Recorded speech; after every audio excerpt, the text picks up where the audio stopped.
Assalamualaikum warahmatullahi wabarakatuh. Hello guys, my name is Ika Maryati. My ID number is 1821220704.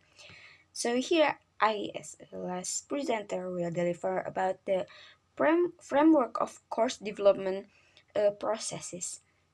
So according to Graves, there are a systematic course design consisting of seven steps. The first one is conducting need assessment. So it involves finding out what the learners know and can do and what they need to learn or do so that the course can bridge the gap. So the different students have different needs, and the information gathered through need assessment can help a teacher make choices as to what to teach and how to teach it.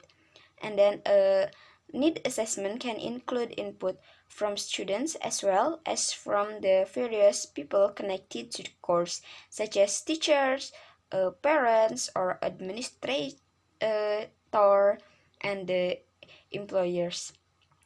The next one is goals and objectives. So goals here are a general statement of the overall long-term purposes of the course.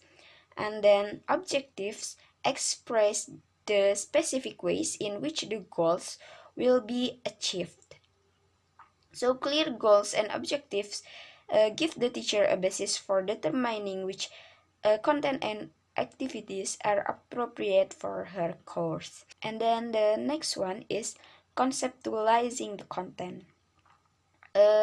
Content conceptualization is often related to the identify needs and determines goals and objectives. So when a teacher conceptualizes content, she or he is figuring out which aspect of language and language learning she or he will include, emphasize, and integrate in her or his course. And then the next one is selecting and developing materials and activities.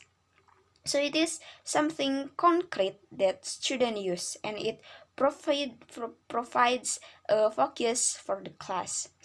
So selecting the appropriate material is a challenging task for the ESP teacher, but here Harding recommends some useful guidelines in this respect. The first one is use context, text and situation from the student subject area.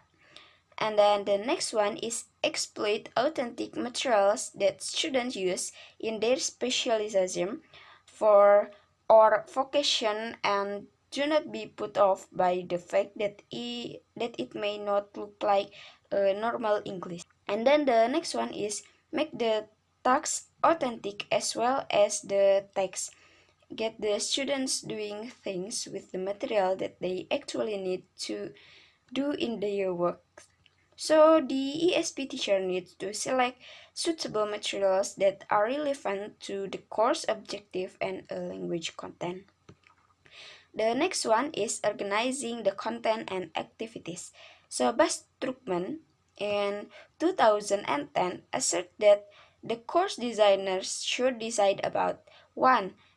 Types of units such as skills, vocabulary, genres, function, notion, and disciplinary, professional, or cultural content. And the next one is items in the units such as which genres, semantic, sets, and functions. And then the next one is sequencing. What should come first, second, and so forth, and decision made according to consideration such as immediate and less immediate need, levels of difficulty with easier items before more difficult item, and logical flow. And then the next one is evaluating. For most teachers, evaluation means evaluation within the course, assessing students' proficiency, progress, or achievement. Hence, it is indispensable for both ESP teacher and learners to determine whether their aims and objectives were attained or not. So, Hutchinson and Waters propose two levels of evaluation mainly: learner's assessment and course evaluation. And the last one is consideration of resources and constraints. Resources and constraint are two ways of looking at the same thing. A required course book may be a constraint for one teacher and a resources for another, so it will be different for one to another. I think that's all from me. Thanks for your kind attention. Wassalamualaikum warahmatullahi wabarakatuh.